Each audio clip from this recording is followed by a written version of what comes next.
بسم اللہ الرحمن الرحیم زرحمت کن نظر برحال زارم یا رسول اللہ غریبم بے نوایم خاک سارم یا رسول اللہ صلی اللہ علیہ وآلہ وسلم۔ السلام علیکم ورحمۃ اللہ وبرکاتہ۔ درود کی برکت سے بدگمانیوں سے بچایا گیا۔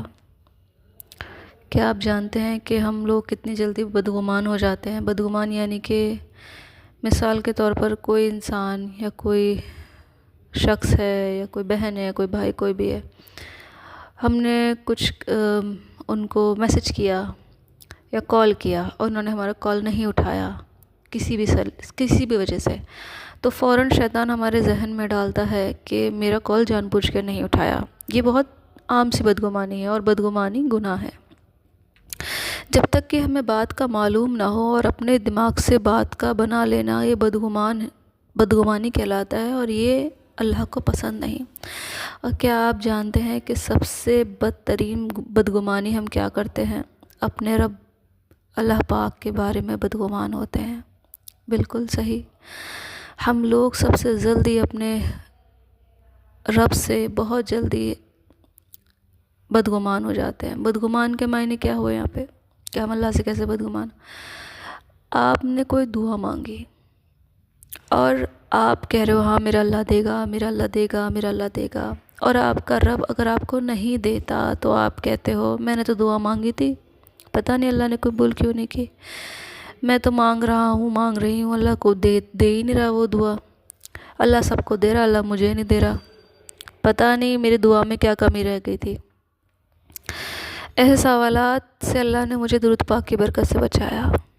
کیسے؟ شروع میں جب درود پاک نہیں تھا زندگی میں تو بدگمانی آنا بہت عام تھی، مایوسی ہونا بہت عام تھی۔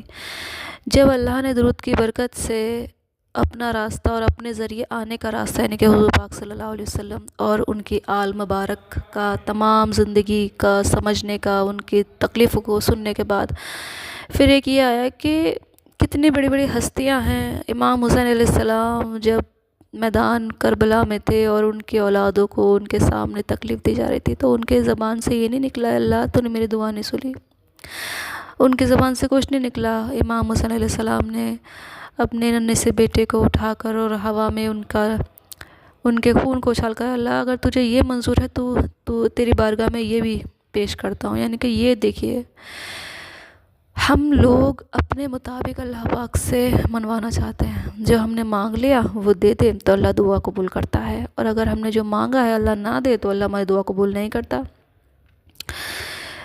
آپ لوگ چاہے اللہ دے یا نہ دے، اللہ نے جو دیا بہت بہتر دیا، اللہ نے نہیں دیا تو بہت ہی بہتر ہے کہ نہیں دیا۔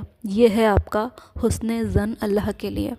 میرا رب ہے نا، وہ میرے بارے میں ہی اچھا سوچے گا، میرا اللہ ہی ہے میرے بارے میں جو فیصلہ کرے گا وہ بہتر کرے گا۔ میں ایسی ہوں جو میں نے بچپن سے کیا، جو میں نے بڑے ہو گئے کیا، اپنے زندگی میں اللہ رسول سے بڑھ کر دنیا کو رکھا، اللہ رسول سے بڑھ کر ان کی چاہت سے بڑھ کر ہر دنیا کی چیز کو رکھا، تب بھی میرے اللہ نے مجھے تنہا نہیں چھوڑا۔ جب میں نے اسے پکارا اس نے میری دعا سنی۔ شیطان مایوس کرتا تھا لیکن مجھے ڈر اس بات کا لگتا تھا جو رب اتنا رحم کر رہا ہے، جو اتنی نعمتیں کھلا رہا ہے، جو اتنا حفاظت کرتا ہے، رات کو کون ہے جو آپ سو جاتے ہو تو آپ کے کان کے آس پاس جو کیڑے مکوڑے یا جو بھی گھومتے ہیں وہ آپ کو کون بچاتا ہے؟ اللہ بچاتا ہے۔ کیا کوئی ماں 24 گھنٹے یا پوری زندگی رات بھر جاگ کر اپنے بچے کی حفاظت کر لے گی؟ کبھی نہیں کر سکتی۔ اللہ ہماری حفاظت کر رہا ہے، اللہ ہمیں سنتا ہے، ہمارے گناہوں کے اوپر پردہ بھی ڈال رہا ہے۔ بس یہ تھا کہ جو اتنا پیار کرنے والا رب ہے اس کے بارے میں اگر میں یہ سوچوں گی کہ میری دعا نہیں سنی، میری دعا قبول نہیں کی تو میں سب سے بڑے خسارے میں ہوں۔ مجھے اللہ جو دے جو نہ دے بس مجھے اپنی رضا میں راضی رکھے، یہی بندگی ہے۔ اور یہ میں نے خود سے نہیں اپنے آپ سے، یہ اللہ نے درود پاک کی برکت سے میرے ذہن میں ڈالا، کیونکہ میں اللہ سے کہتی تھی جب لوگ کہتے تھے نا مجھ سے یہ صحیح ہے یہ غلط ہے تو میں اللہ سے کہتی اللہ تو بتا اور جو تیری مرضی ہے نا وہ میرے دل میں ڈال دے۔ درود شریف پڑھتی رہتی تھی، اللہ جو تیری نگاہ میں صحیح ہے وہی میرے دل میں ڈال۔ کوئی کہتا تھا یہ نہیں اس طریقے سے کرو اس طریقے سے کرو، ہر طرح کی بات کے بارے میں وہی والی بات بتا رہی ہوں. تو میں اللہ سے کہتی ہوں اللہ تو میرے دل میں ڈال، کیسے بھی ڈال، اور اس کو اتنی شدت کے ساتھ ڈالنا، اس بات کو پختگی کے ساتھ ڈالنا کہ میرا دل قبول کر جائے کہ ہاں یہ میرے رب کی طرف سے ہے. اور بے شک اللہ آپ کے دلوں میں جو بھی شک شبہ ہوتا ہے اس کو دور کرتا ہے.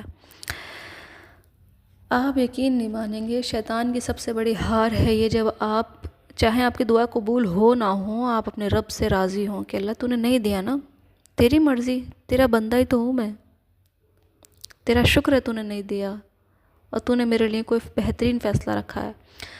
اور یقین مانیں جب ان چیزوں کی سچائی بعد میں جا کے پتہ چلی نا، کہ جن خواہشات کو ہم اللہ کے آگے رکھتے ہیں، بعد میں ان خواہشات تو توبہ کی کہ اللہ تو نے بچایا، بچاتا بھی اللہ ہے. یہ ہمارا کمال نہیں ہے کہ ہم اللہ کے لیے حسن ظن رکھ رہے ہیں، کبھی بھی نہیں، لا حول ولا قوت الا باللہ، اللہ نے بچایا. تو بعد میں جا کے اللہ اس کی حکمت بھی دکھاتا ہے کہ بندے میں نے تجھے یہ نہیں دیا، دیکھ اس کے پیچھے کا راز یہ تھا. تو اپنے رب کو پہچانیں، آپ کا رب آپ سے سب سے زیادہ محبت کرتا ہے، اور درود پاک پڑھنے والے کبھی بھی خالی ہاتھ نہیں رہتے. وقتی طور پر آپ کو لگتا ہے کہ آپ کی دعا قبول نہیں ہوئی، لیکن وہ اچھا ہی تھا، قبول نہیں ہونی تھی. کیونکہ جیسے کہ ایک ماں اپنے بچے کو کسی بھی خطرناک جگہ پہ نہیں چھوڑ سکتی، اور اللہ کہتا ہے میں تو 70 ماؤں سے زیادہ محبت کرتا ہوں. میں نے اپنی زندگی میں، لوگ مجھے ڈی موٹیویٹ کرتے ہیں، جیسے مثال کے طور پہ ایک بار میری جاب چلی گئی تھی. میری جاب کسی وجہ سے نہیں گئی تھی، صرف برقعے کی وجہ سے میری جاب گئی تھی. تو اس وقت کی ایک آیت پڑھی تھی جو میں نے قرآن میں اس کا ترجمہ سنا تھا. انشاءاللہ میں اگلی ویڈیو میں اس کو بتاؤں گی آپ کو، اِنَّا لِلَّهِ وَإِنَّا إِلَيْهِ رَاجِعُونَ کے بارے میں، کہ کتنی خوبصورت آیت ہے. آپ سب جو سن رہے ہیں ان باتوں کو، آپ سب سے گزارش ہے کہ درود ابراہیمی کو اپنی زندگی میں شامل کیجئے. میں آپ کو کوئی فضیلتیں بتاؤں نہ بتاؤں، آپ خود فضیلتوں سے واقف ہو جائیں گے جب آپ درود ابراہیمی کو اپنی زندگی میں رکھیں گے. اللہ پاک محبت کرتا ہے اس سے جو اللہ کے محبوب سے محبت کرتا ہے، اور اللہ کے محبوب سے محبت کرنے کے لیے آپ کو ہر وہ عمل لانا پڑے گا، خصوصاً آپ کو تقوی اور آپ کو جھوٹ چھوڑنا پڑے گا، اور جھوٹ کے ساتھ ساتھ اور تمام وہ برائیاں جو چھوڑنی پڑیں گی جس سے ہمارے اندر بدبو، ہمارے اندر برائی پیدا ہوتی ہے. بے شک گناہ ایک بدبو اور برائی تو ہے، جب تک وہ ہٹے گی نہیں تو ہم پر نگاہ کیسے پڑے گی آقا جان صلی اللہ علیہ وسلم کی. امید کرتی ہوں آپ سب کو میری بات پہنچی ہوگی، اور آپ سب میرے حق میں دعا کریں، میری بہنوں کے حق میں دعا کریں کہ ہماری یہ پیغام پہنچانے کی نیت صرف اللہ کی رضا ہے، اور حضور پاک صلی اللہ علیہ وسلم اور ان کے آل کا ذکر کرنا، کیونکہ نبی کا ذکر ہی خدا کا ذکر ہے. اور صرف اور اس کے علاوہ اللہ پاک ہماری نیت کو پاک رکھے اور ہمیں بچائے فتنوں سے، اور ہمارے ذریعے کوئی اور فتنے میں نہ پڑے. اور ہم سب کا جتنے بھی درود پاک پڑھانے والے چینلز ہیں جو ان خدمت میں اللہ نے جن کو لگا رکھا ہے، اللہ ہمیں بھی رکھ لے، اور اللہ پاک ہم سب کو قبول فرمائے. آمین. السلام علیکم.